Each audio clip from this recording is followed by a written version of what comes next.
जय हिंद। नमस्कार साथियों, मैं हूं सुनील राठौर। एसटीसी परिवार में आप सभी लोगों का तहे दिल से स्वागत करता हूं। दोस्तों, हम एक नए रूप में क्लास की शुरुआत करेंगे जिसमें आपको पीडीएफ के माध्यम से अध्यापन का कार्य करवाया जाएगा। उसके पश्चात क्लास देखने के बाद आप मुझे जरूर सूचित कीजिएगा कि आपको यह तरीका कैसा लगा। ठीक है, तो चलिए दोस्तों, हम समय का बिना व्यस्त किए या समय को बिना जाया किए हम क्लास की शुरुआत करते हैं। जैसे कि दोस्तों आप देख पा रहे हैं, प्राचीन काल में मध्य प्रदेश के अन्य राजवंश।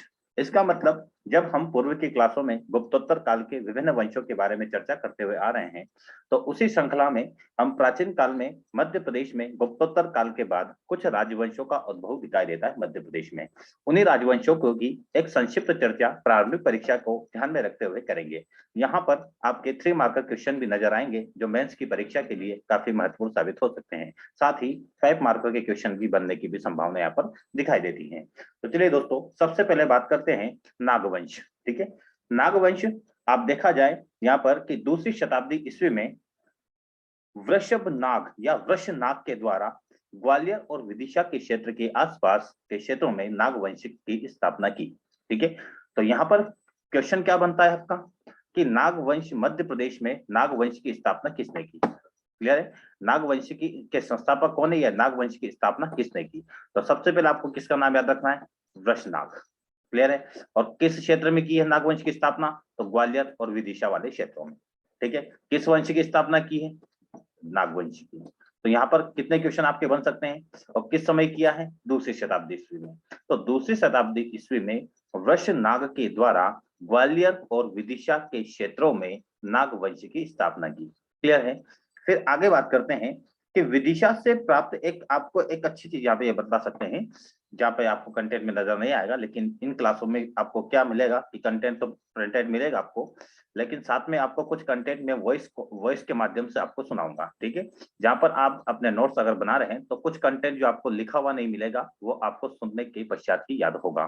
तो जैसे कि विदिशा से प्राप्त जो वृषनाग का सिक्का है वो ग्वालियर संग्रहालय में संरक्षित है। ठीक है, जो संस्थापक रहे वृषनाग, इस वृषनाग के सिक्के की बात की जाए, यह ग्वालियर संग्रहालय में संग्रहित है या संरक्षित है। इसी के बाद बात करें, इसमें एक शासक की ओर चर्चा की जाती है जो कि आपके स्क्रीन पर नजर नहीं आएगा। ये वृषनाग है। वृषनाग के पश्चात एक भीमनाग शासक बना था। कौन शासक बना था, भीमनाग। क्लियर है, अब भीमनाग के बारे में क्या कहा जाता है, जैसे कि वृषनाग ने अपनी राजधानी विदिशा को बनाया था। किसने, वृषनाग ने। लेकिन जब इसके बाद आपका अगला शासक भीमनाग बनेंगे तो भीमनाग ने राजधानी को स्थानांतरित करके कहां पर कर दिया था, पद्मावती। ठीक है, पद्मावती, जिसकी चर्चा कहां पर की जाती है, भवभूति के मालती माधव में इसकी चर्चा की गई है कि वृषनाग के अगले शासक भीमनाग के द्वारा विदिशा से पद्मावती राजधानी स्थानांतरित की, और इसकी चर्चा भवभूति के मालती माधव में वर्णित है। क्लियर है दोस्तों, यदि आपको स्पीड ज्यादा लगती है तो अपने आप स्पीड को मेंटेन कर सकते हैं, कम कर सकते हैं, पॉज करके वीडियो को सुन सकते हैं, नोट्स को, कंटेंट को लिख सकते हैं। ठीक है, आगे बात करते हैं कि यहाँ पर गणपति नाग की भी चर्चा की जाती है। ग्वालियर के शासक के रूप में गणपति नाग, पूरा नाम है इनका गणपति नाग, इनकी भी चर्चा की जाती है। इनकी चर्चा के नागवंश के ये अंतिम शासक रहे हैं। कौन, आपके गणपति नाग। ये लिखा हुआ आपका तीसरे पॉइंट में कि ग्वालियर से नाग शासक गणपति एवं भीम के सिक्के प्राप्त हुए हैं। तो ये गणपति नाग है, ये गणपति नाग नागवंश के अंतिम शासक है। ऐसा कहां पर कहा गया है, समुद्रगुप्त का अभिलेख है, इलाहाबाद स्तंभ अभिलेख। इलाहाबाद स्तंभ अभिलेख में ऐसी चर्चा की गई है। ठीक है, अब नागवंश के सभी सिक्कों की बात की जाए कि नागवंश के सिक्के मध्य प्रदेश में कहां पर प्राप्त होते हैं, तो मध्य प्रदेश में नागवंश के सिक्के आपको पवाया, ये पवाया कहां पर है, ग्वालियर के अंतर्गत आता है। ठीक है, ग्वालियर में भी कहां पर, जिसका पहले नाम पद्मावती, पद्मावती वाले क्षेत्र में, तो ग्वालियर के पवाया में इनके सिक्के प्राप्त होते हैं। तो नागवंश के बारे में इतनी बातें आपको ध्यान रखना होगी। ठीक है, बाकी 3 कंटेंट आपके सामने दिखाई दे रहे हैं, बाकी अन्य कंटेंट जैसा कि मैंने बोला गया है तो आप उसको कंटेंट को लिख सकते हैं। ठीक है, अब आगे बात करते हैं हम आबिर वंश की। क्लियर है, आबिर वंश के बारे में देखिएगा,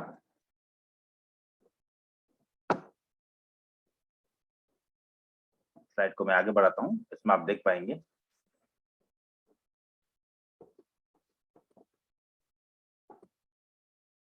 देखिएगा, आबिर वंश। ठीक है। आभिर वंश आरंभ में ये जो आभिर वंश था सातवाहन वंश के अधीन या सातवाहन वंश के सामंत हुआ करते थे, लेकिन सातवाहनों की जब स्थिति कमजोर होती दिखाई दी तो आभिर ने खानदेश आपका जो महाराष्ट्र वाले क्षेत्र में लगता है, मध्य प्रदेश और महाराष्ट्र के बॉर्डर पर, तो खानदेश में एक स्वतंत्र राज्य की स्थापना करते हैं आभिर वंश के नाम से। नासिक शिलालेख से इसकी जानकारी मिलती है कि ईश्वर सेन इस वंश के संस्थापक रहे हैं। आभिर वंश के संस्थापक ईश्वर सेन रहे हैं और ईश्वर सेन के बारे में चर्चा का कहाँ मिलती है, ये नासिक अभिलेख से इसकी जानकारी मिलती है। और इसके संस्थापक कौन रहे? ईश्वर सेन इस वंश के संस्थापक रहे हैं। फिर बात की जाए कि इस वंश के शासकों ने मालवा तक अपने साम्राज्य का विस्तार किया था। कहां तक? मालवा तक। इसीलिए हम इस वंश को मध्य प्रदेश के संदर्भ में पढ़ रहे हैं। फिर मालवा तक आभिर वंश के शासन का विस्तार था। मेनली इसका खानदेश में स्वतंत्र राज्य के रूप में स्थापना हुई थी। सातवाहन वंश के ये सामंत थे, ठीक है। फिर आखिरी बिंदु में अब बात की गई है कि इस वंश के सामंतों ने वाकाटक की अधीनता स्वीकार कर ली थी। क्लियर है? अभी अगला वंश हम पढ़ेंगे वाकाटक वंश के बारे में। तो इस वंश के सामंतों ने क्या किया था? वाकाटक वंश की अधीनता स्वीकार कर ली थी। इसका मतलब ये आभिर वंश है, वाकाटक वंश में शामिल हो गया था। क्लियर है? तो वाकाटक वंश में शामिल हो गया आभिर वंश। उसके बाद हम देखेंगे कि आखिर वाकाटक वंश के बारे में क्या महत्वपूर्ण जानकारी प्राप्त होती है, ठीक है। देखिएगा, वाकाटक वंश यह मध्य भारत में गुप्त शासकों के समकालीन राजवंश था। गुप्त शासकों के समकालीन, ठीक है। अब ऐसा क्यों कहा जा रहा है, इसके बारे में हम विस्तृत रूप से चर्चा करेंगे कि यहाँ पर कहा जा रहा है कि गुप्त काल की समकालीन शक्ति वाकाटक वंश रही है, या फिर कहें कि समकालीन राजवंश रहा है मध्य भारत में वाकाटक वंश गुप्त शासकों का। तो बताया जाता है कि इनका शासनकाल कब से कब तक रहा है, तो 30वीं शताब्दी से 5वीं शताब्दी तक इस वंश का शासनकाल दिखाई देता है। और इस वंश की प्रमुख शासक का वर्णन जो विंध्य शक्ति है, अलग अलग शासक आएंगे इसमें, तो विंध्य शक्ति द्वारा इस राजवंश की स्थापना की जाती है। लगभग अगर बात की जाए तो 255 ईस्वी के आसपास इसकी स्थापना की जाती है विंध्य शक्ति के द्वारा, जो इस वंश का शासक होता है और विदिशा पर अपने शासन का संचालन करता है। क्लियर है? कहां पर? क्षेत्र यहाँ पे न लिखा नहीं मिलेगा, तो याद रखिएगा विदिशा वाले क्षेत्र में आपका विंध्य शक्ति है, शासन का संचालन करता है, बागडोर संभालते हैं, ठीक है। अब इसी के बाद में बात की जाए विंध्य शक्ति के बाद, तो विंध्य शक्ति के बाद अगला शासक जो आता है प्रवरसेन। लेकिन विंध्य शक्ति के बारे में जो यहाँ पर लिखा हुआ उन चीजों को आप देख सकते हैं कि वाकाटक राजवंश का प्रथम शासक और वाकाटकों का आदि पुरुष कहा जाता है। तो वहीं वायु पुराण अजंता अभिलेख से इसके बारे में जानकारी प्राप्त होती है। क्लियर है? अब बात करते हैं प्रवरसेन के बारे में। जो प्रवरसेन, अब कौन है प्रवरसेन? प्रवरसेन है विंध्य शक्ति के पुत्र। क्लियर है? अब विंध्य शक्ति के पुत्र हैं तो वे वाकाटक वंश का प्रतापी शासक के रूप में जाना जाते हैं। तो इन्होंने नागों को पराजित किया था। नाग वंश के जो भी शासक रहे हैं उन नागों को इन्होंने पराजित किया और विदिशा पर अपना शासन स्थापित किया, या फिर कह सकते हैं कि नागों की जो राजधानी विदिशा पर आधिपत्य नागों ने कर लिया था, उन नागों को अपने संरक्षण में लिया। इसका मतलब नागों को इन्होंने पराजित किया। क्लियर है? साथ में प्रवरसेन के बारे में ये कहा जाता है कि इन्होंने अपने साम्राज्य का विस्तार करने के क्रम में इन्होंने 4 अश्वमेध यज्ञ का संपादन करवाया था। क्लियर है? सीधा नहीं कहना आपको कि यह 4 अश्वमेधों का यज्ञ करवाया या संपादित करवाया। क्यों करवाया? क्योंकि ये साम्राज्यवादी विस्तार का मतलब उसका हितैषी या फिर साम्राज्यवादी विस्तार करने का पक्षधर था। तो प्रवरसेन के द्वारा साम्राज्य विस्तार किया गया और 4 अश्वमेध यज्ञ करवाए। क्लियर है? अब इस प्रवरसेन की मृत्यु के बाद साम्राज्य का विभाजन कई भागों में हो जाता है। इस साम्राज्य विभाजन के दौरान गौतमी, नंदीवर्धन, सर्वसेन ऐसे प्रमुख शासक सामने आते हैं। अब किसे राजा बनाया जाए? ठीक है, क्या कहा मैंने? प्रवरसेन की मृत्यु के बाद जो आपका वाकाटक वंश था, इसके साम्राज्य का विभाजन हो जाता है। विभाजन गौतमी, नंदीवर्धन, सर्वसेन, इन 3 लोगों के बीच में होता है। क्लियर है? गौतमी के पुत्र होते हैं रुद्रसेन, जो आपको दिखाई दे रहा है। ये वाक्य में जो कंटेंट लिखा हुआ है, तो यहाँ पे कह तो सकते हैं, बुक में आपको ऐसा ही मिलेगा कि रुद्रदेव किसके पुत्र हैं? प्रवरसेन के। रुद्रसेन प्रवरसेन के पुत्र हैं, ऐसा सभी जगह मिल जाएगा आपको, ठीक है। लेकिन ध्यान रखिएगा, वास्तविकता यह है कि जो अभी ऊपर पड़ा है अपने प्रवरसेन, तो प्रवरसेन की मृत्यु के बाद इस साम्राज्य का विभाजन हो जाता है 3 भागों में या 3 शासकों के अंतर्गत, जहां पर गौतमी आते हैं सबसे पहले शासक, और गौतमी का पुत्र कहलाता है रुद्रसेन। क्लियर है। तो रुद्रसेन के बारे में कहा जाता है कि यह समुद्रगुप्त के समकालीन था। क्लियर है। जब समुद्रगुप्त के समकालीन था तो ऐसा क्या घटनाक्रम घटित हुआ था समुद्रगुप्त का इसके शासनकाल में? तो हम कह सकते हैं कि जब समुद्रगुप्त अपने दक्षिण अभियान के लिए निकला था तब शासक कौन था? रुद्रसेन। किसका? वाकाटक वंश का। तो वाकाटक वंश के रुद्रसेन जब शासक थे उसी समय दक्षिण भारत के अभियान के लिए समुद्रगुप्त ने अपने सैन्य अभियान शुरू किया था। क्लियर है। और फिर बात करेंगे हम कि रुद्रसेन के पुत्र आते हैं पृथ्वीसेन। पृथ्वीसेन के बारे में कहा जाता है कि इसके शासनकाल में चंद्रगुप्त द्वितीय ने अपनी पुत्री प्रभावती का विवाह पृथ्वीसेन के पुत्र रुद्रसेन से किया था। ध्यान रखिएगा, अगला शासक देखेंगे हम कौन सा। देखिए, एक रुद्रसेन ये है और एक रुद्रसेन द्वितीय है। ध्यान रखिएगा, क्या कहा जा रहा है कि पृथ्वीसेन के शासनकाल में, पृथ्वीसेन जब शासक थे उसके शासनकाल में जो आपके चंद्रगुप्त द्वितीय है उन्होंने अपनी पुत्री का नाम क्या है? प्रभावती, जो आपको रुद्रसेन द्वितीय के कंटेंट में मिल जाएगा। तो प्रभावती का विवाह किससे करवा रहे हैं? रुद्रसेन द्वितीय से। क्लियर है। और किसके शासनकाल में? पृथ्वीसेन के शासनकाल में। बाकी अन्य बातें कि रुद्रसेन का उत्तराधिकारी पृथ्वीसेन थे, वाकाटक वंश का शासक था, कुंतल राज्य पर विजय प्राप्त कर वाकाटकों की शक्ति में वृद्धि की। इसके बाद में इनका पुत्र रुद्रसेन द्वितीय अगला शासक बनता है और अपने ही शासनकाल में पृथ्वीसेन अपने शासनकाल में चंद्रगुप्त द्वितीय की पुत्री प्रभावती से रुद्रसेन द्वितीय का विवाह करवा देते हैं। क्लियर है। अब देखिएगा, अब रुद्रसेन जब शासक बना, पृथ्वीसेन का पुत्र वाकाटक वंश का, तब यहाँ पर यह कहा जाता है कि जब इसकी अकाल मृत्यु हो जाती है, किसकी? रुद्रसेन द्वितीय की। जब रुद्रसेन द्वितीय की अकाल मृत्यु हो जाती है तो अकाल मृत्यु के पश्चात उसकी पत्नी प्रभावती गुप्त शासन का संचालन करती हैं। ध्यान रखिएगा, यहाँ पर बहुत अच्छा क्वेश्चन बताएंगे हम लोग, जो कंटेंट आपको दिखाई नहीं दे रहा होगा इसमें। यहाँ पर क्या होता है कि जब रुद्रसेन द्वितीय की मृत्यु हो जाती है तो रुद्रसेन द्वितीय की पत्नी कौन थी? चंद्रगुप्त विक्रमादित्य की पुत्री प्रभावती। तो प्रभावती अपना नाम चेंज करती है। पहले नाम क्या रखती है? दिवाकर सेन।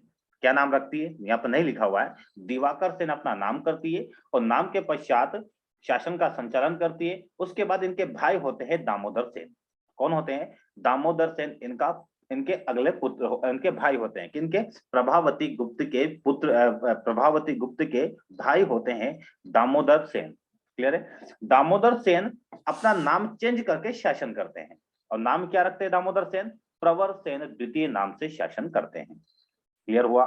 अब प्रवर सेन के नाम से शासन का संचालन कौन कर रहे हैं? दामोदर सेन। जबकि दिवाकर सेन के नाम से शासन कौन कर रही थी? प्रभावती। इसके बाद रुद्रसेन की अकाल मृत्यु के पश्चात। क्लियर हुआ यहाँ तक। अब दामोदर प्रवर सेन द्वितीय, जिसका नाम दामोदर सेन है, इसके बारे में पढ़ लेते थोड़ा।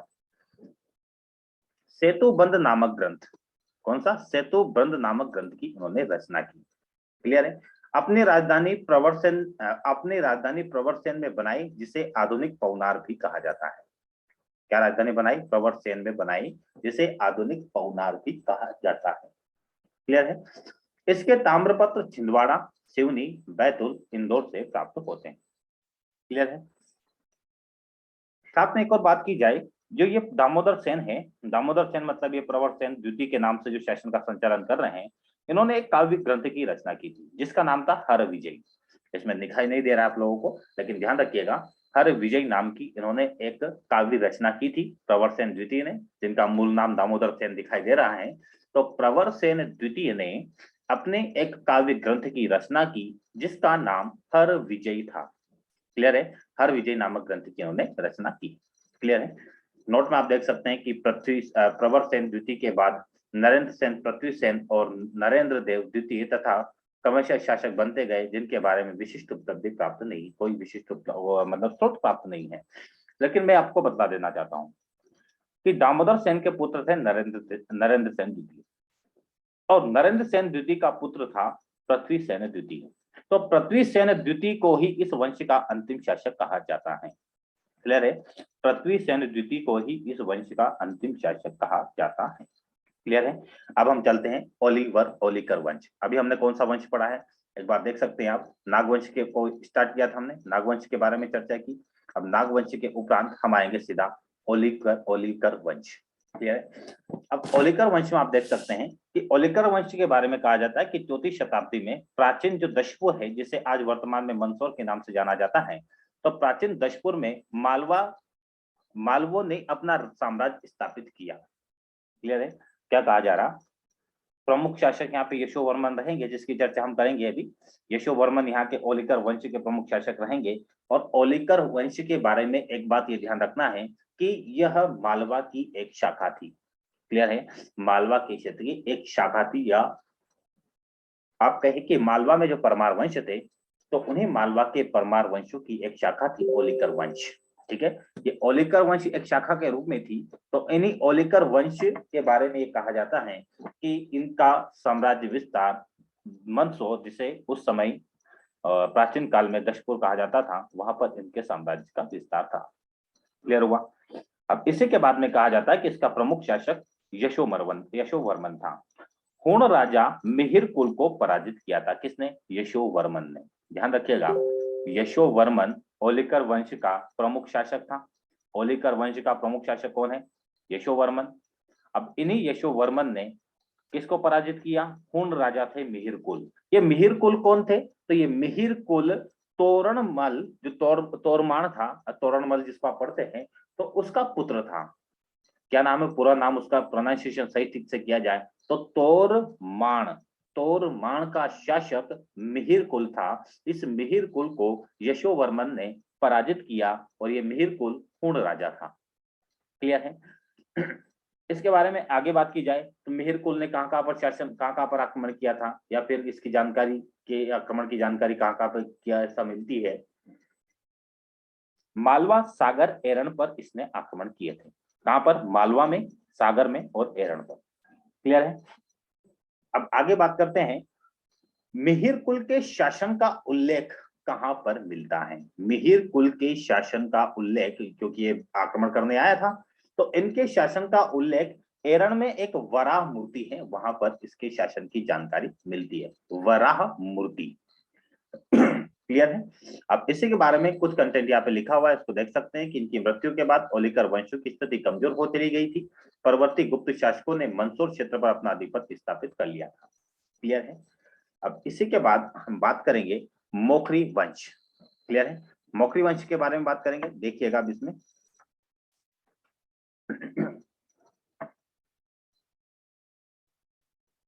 चलिए, मोखरी राजवंश के बारे में बात करते हैं कि मोखरी वंश के बारे में कहा जाता है कि गुप्तों के पतन के बाद कन्नौज में हरिवर्मन ने मोखरी वंश की स्थापना की। किसने? हरिवर्मन। यहाँ पे लिखा हुआ है, आपको दिखाई दे रहा होगा, हरिवर्मन। ठीक है। हरिवर्मन, वम्बरन लिखा हुआ है, ये वर्मन है। ठीक है। हरिवर्मन ने किसकी स्थापना की? मोखरी राजवंश की। ठीक है। मोखरी राजवंश की स्थापना करने के उपरांत इनके प्रमुख शासक के नाम आपको दिखाई दे रहे होंगे। आदित्य वर्मन के बाद ये ईश्वर वर्मन है। ठीक है। ईवर वर्मन नहीं है, ईश्वर वर्मन, ईशान वर्मा, शिव वर्मा। ठीक है। ये प्रमुख शासक रहे हैं मोखरी राजवंश के या मोखरी वंश के। ठीक है। अब मोखरी वंश के बारे में अन्य बातें भी और जानना है।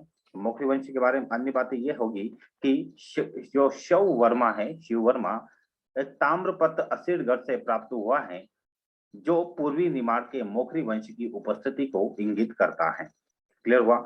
मोखरी वंश की उपस्थिति को इंगित करता है। भोजदेव के बाड़ा दान पत्र में यह जानकारी प्राप्त होती है कि शिव वर्मा का बुंदेलखंड पर प्रत्यक्ष नियंत्रण था। क्लियर हुआ। तो इस प्रकार से मोखरी राजवंश के बारे में इतनी बातें आपको ध्यान रखना होगी। क्लियर है। अब इसी के बाद अगर मोखरी वंश के बारे में और आपको जानना है, ये कन्नौज वाला क्षेत्र आपका यूपी में आता है, जिसे कन्नौज को पहले कन्य कुब्ज कहा जाता है, कान्य कुब्ज भी कहा जाता है। यहाँ पर 6वीं शताब्दी में ही मोखरी राजवंश की स्थापित किया था। और मोखरी का इसका संस्थापक हमने चर्चा कर ही लिया है कि हरिवर्मा, सॉरी यह हरिवर्मन लिखा हुआ ना, ये हरिवर्मा नाम है पूरा, ध्यान रखिएगा। हरिवर्मा, जहां जहां पे आपको ये वर्मन लिखा हुआ मिल रहा है, यहाँ पे वर्मा कर दीजिएगा आप लोग। ठीक है। मध्य प्रदेश के पूर्वी निमाड़ जिले में असीरगढ़ के किले में महाराजा धीराज शर्व वर्मा का एक ताम्र मुहर लेख प्राप्त हुआ था। इस लेख में यह प्राप्ति से यह कुछ विद्वान का मत है कि मोखरियों के साम्राज्य का पूर्वी निमाड़ जिले तक विस्तार दिखाई देता है। क्लियर हुआ। तो इस बारे में आप ध्यान रखिएगा। अब आते हैं वर्धन वंश के बारे में। और मुझे जहां तक ख्याल है कि हम वर्धन वंश की चर्चा पहले ही कर चुके हैं, लेकिन कुछ कंटेंट यहाँ पे लिखा हुआ आप देख सकते हैं। इस वंश के संस्थापक हर्षवर्धन के बाद हर्षवर्धन प्रमुख शासक होता है यहाँ पर। ठीक है, हमने हर्षवर्धन के बारे में बहुत कुछ पढ़ा भी है। पुलकेशिन द्वितीय के मध्य इनके बीच नर्मदा नदी के तट पर आपस में युद्ध होता है, तो उसकी भी चर्चा हम कर चुके हैं। किस अभिलेख में किया, किस अभिलेख में इसकी चर्चा मिलती है, आप लोग कमेंट करके मुझे बताइएगा कि हर्षवर्धन और पुलकेशिन द्वितीय के मध्य नर्मदा नदी के तट पर युद्ध होता है, जिसमें पुलकेशिन द्वितीय युद्ध जीत जाते हैं, हर्षवर्धन पराजित हो जाते हैं। क्लियर है? तो इसकी चर्चा कहाँ की गई है, इसके बारे में आप लोग मुझे बताएंगे। ठीक है, अब शैल वंश के बारे में चर्चा करते हैं। शैल वंश के बारे में कहा जाता है कि महाकौशल के पश्चिम भाग में, महाकौशल के पश्चिम भाग में, ठीक है, मध्य प्रदेश से लगा हुआ एरिया है आपका महाकौशल, महाराष्ट्र के वर्तमान में, अब महाराष्ट्र में दिखाई देता है। तो मध्य प्रदेश के जो महाकौशल वाला क्षेत्र है, महाकौशल के पश्चिमी भाग में इसका साम्राज्य दिखाई देता है। और इसके प्रथम राजा के रूप में रहेंगे श्रीवर्धन। कौन रहेंगे? श्रीवर्धन इसके प्रथम शासक रहेंगे। यहाँ पे लिखा हुआ है इस वंश के प्रथम शासक श्रीवर्धन थे। ठीक है, बालाघाट के राघोली से प्राप्त ताम्रपत्र से इस वंश की वंशावली का उल्लेख मिलता है। इसमें बताया गया है कि इस वंश का प्रथम शासक कौन था? श्रीवर्धन। जयवर्धन के पुत्र श्रीवर्धन द्वितीय को विंध्य का स्वामी कहा जाता है। विंध्य का स्वामी मतलब विंध्य प्रदेश के बारे में कहा जा रहा है कि विंध्य का स्वामी कहा जाता है। ठीक है, शैल वंश के बारे में ये बातें ध्यान रखनी है आपको कि शैल वंश के बारे में किसकी स्थापना किसने की, इसका क्षेत्र विस्तार कहां से कहां तक था, वो आपको ध्यान रखना है। ठीक है, जो महाकौशल के पूर्वी भाग के बारे में चर्चा की जाती है, तो महाकौशल के पूर्वी भाग में शैल वंश के बारे में इसका साम्राज्य का विस्तार वहां पर दिखाई देता है। ठीक है, अब इसके बाद में देखा जाए कि श्रीवर्धन जब शासक बने, तो श्रीवर्धन के बाद उनका पुत्र आया था पृथुवर्धन। ठीक है, पृथुवर्धन जो गुर्जर प्रदेश पर विजय प्राप्त की थी। फिर सौरवर्धन, पृथुवर्धन के पुत्र आते हैं सौरवर्धन। सौरवर्धन के पुत्र आएंगे जयवर्धन प्रथम। फिर जयवर्धन के पुत्र आएंगे श्रीवर्धन द्वितीय, जिसे विंध्य का स्वामी कहा जाता है। पूरा इतिहास बता दिया मैंने। ठीक है, एक बार फिर से सुन लीजिएगा। श्रीवर्धन शासक बनते हैं, प्रथम संस्थापक। उनके पुत्र आते हैं पृथुवर्धन। पृथुवर्धन के बाद सौरवर्धन शासक बनते हैं। सौरवर्धन के पुत्र जयवर्धन शासक बनते हैं, जयवर्धन प्रथम। और जयवर्धन प्रथम के पुत्र बनते हैं श्रीवर्धन द्वितीय, और श्रीवर्धन द्वितीय को ही कहा जाता है विंध्य का स्वामी। क्या हुआ? तो ये बातें आपको ध्यान रखनी है। आगे चलते हैं हम बोधि वंश के बारे में, और मगवंश और परिवारजक वंश, कुछ वंश और देख लीजिएगा आप कितने वंशों की हमें चर्चा करनी है। और उसके बाद हम वीडियो की रोकेंगे और अगली चर्चा अगले वीडियो में करेंगे। फिर तो देखिएगा बोधि वंश के बारे में। अब बोधि वंश के बारे में यहाँ पर लिखा हुआ है कि दूसरी शताब्दी के समय आपका तेवर या त्रिपुरी, जो कि कौन सा क्षेत्र आपका है? जबलपुर वाला एरिया। ठीक है, जबलपुर वाले क्षेत्र में, जिसे आप तेवर भी कहते हैं, तेवर जबलपुर में आता है, ये त्रिपुरी क्षेत्र के अंतर्गत शामिल माना जाता है। यहाँ पर बोधि वंश की स्थापना की जाती। क्लियर? बोधि वंश के 4 शासक रहे हैं, मुख्य रूप से 4 शासक, श्री बोधि, वसु बोधि, चंद्र बोधि और शिव बोधि। 4 प्रमुख इसके शासक रहे हैं। क्लियर है? दूसरी शताब्दी में तेवर क्षेत्र पर या फिर त्रिपुरी क्षेत्र पर जबलपुर के, तो बोधि वंश की स्थापना होती है। बोधि वंश के ये 4 प्रमुख शासक रहे हैं। फिर बात की जाती है कि इस बोधि वंश के सिक्के कहाँ से प्राप्त हुए? जबलपुर के जो महेश चौबे है के निजी संग्रह में संरक्षित रखे गए हैं। महेश चंद्र चौबे के निजी संग्रह में संरक्षित रखे गए हैं बोधि वंश के सिक्के जबलपुर में। क्लियर है? उत्खनन से प्राप्त हुआ है कि एक मिट्टी की मुद्रा पर महासेन नामक शासक का नाम अंकित मिलता है, जो त्रिपुरी में शासन करता था। किसका नाम? महासेन नामक शासक का भी उल्लेख मिलता है। क्लियर है? अब फिर बात की जाती है कि लगभग कहा जाए कि महासेन शासक जब बना था, बोधि वंश के संबंध में स्पष्ट प्रमाण इसका मिलता तो नहीं है, लेकिन कहा जाता है कि लगभग बोधि वंश के समय ही बघेलखंड क्षेत्र पर मग राजवंश की स्थापना हो गई थी। क्या कहा मैंने? बोधि वंश ही चल रहा था, लेकिन इसी बोधि वंश के समय में बघेलखंड के क्षेत्र में मग राजवंश का शासन स्थापित हो चुका था। और इसके प्रथम शासक भीमसेन थे। अन्य शासक थे भगमद, ठीक है, बदमग और शिवमग, ठीक है, भद्रमग और शिव भद्र नाम है ये, ठीक है, भद्र लिखा हुआ है। भद्रमग और शिवमग यहाँ के शासक बने हैं। कहाँ के शासक? मग राजवंशी के। और साथ में मग वंशी शासकों के सिक्के बालाघाट से प्राप्त होते हैं, ठीक है, बालाघाट से प्राप्त, सॉरी माफ कीजिएगा, मग वंशी शासकों के सिक्के बांधवगढ़ से प्राप्त होते हैं। बांधवगढ़ कहाँ पे? आपका शहडोल वाले क्षेत्र में। तो यहाँ से मग वंश के सिक्के या मग वंश के शासकों के सिक्के प्राप्त होते हैं। क्लियर है? अब आते हैं हम परिवारजक वंश। परिवारजक वंश क्लियर है? तो परिवारजक वंश के बारे में कहा जाता है कि बुंदेलखंड की पूर्वी नागौद और जसोर रियासत में परिवारजक वंश की ने राज किया था। क्या कहा मैंने? बुंदेलखंड तो आपको दिखाई दे रहा है कि मध्य प्रदेश के बुंदेलखंड क्षेत्र में या मध्य प्रदेश के बुंदेलखंड क्षेत्र से इस राजवंश के शासन स्थापित था, जिसे हम कह रहे हैं कि पूर्व नागौद तथा जसोर रियासत में परिवारजक वंश के ने राज किया, ऐसी जानकारी प्राप्त होती है। क्लियर है?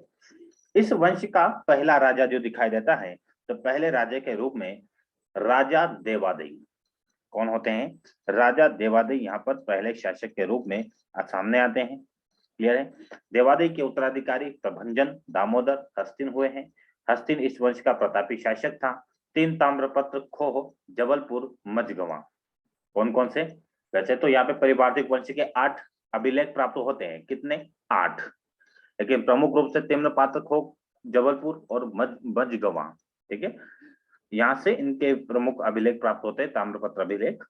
फिर बाद में कहा गया कि हस्तिन का पुत्र था संक्षोभ, संभवतः इस वंश का अंतिम शासक माना जाता है। संक्षोभ के 2 ताम्र बैतुल और खो से प्राप्त हुए हैं। क्लियर है? संक्षोभ कहा जाता है, संक्षोभ, ठीक है, अंतिम उत्तराधिकारी इसको माना जाता है। फिर उसी के बाद आपका अगला वंश उच्च कल्प के राजवंश। क्लियर है? उच्च कल्प के राजवंश के बारे में लिखा है कि यह परिवारजक वंश के समकालीन राजवंश था। अभी पढ़ा ऊपर परिवारजक। इसके शासन क्षेत्र उच्च कल्प अर्थात उच्च हेरा के आसपास क्षेत्र में विस्तृत था। इस वंश के प्रमुख शासक निम्न है, जैसे कि आपको नाम दिखाई दे रहे हैं, इन नाम को आप पढ़ लीजिएगा, फिर हम आगे चर्चा करते हैं। ये देख लीजिएगा, मैकल का पांडी है। शहडोल और उदयपुर क्षेत्र में राजवंश का विस्तार था।